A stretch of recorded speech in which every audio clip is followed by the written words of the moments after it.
So when it comes to that old school mentality of bringing on BDRs into a tech sales org specifically, the old school methodology behind that would be bringing a bunch of entry level BDRs where they might be fresh out of university, first job.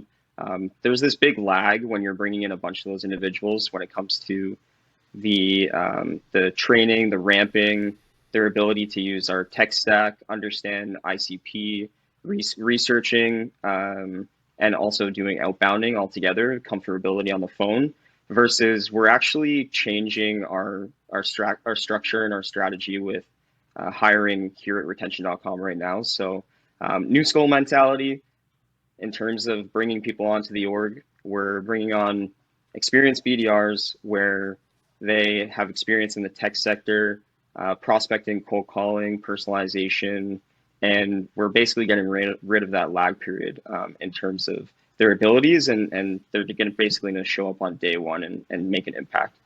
Yeah, and I think that's important for two reasons. One, it allows us to move at an incredibly high velocity, which we need to do because we're in land grab mode.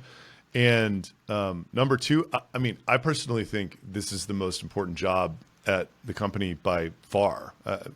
We can close deals, 60% close rate across the board every AE. The challenge is bringing people to the table to get them closed. And there is no other way to do it with high level penetration other than this.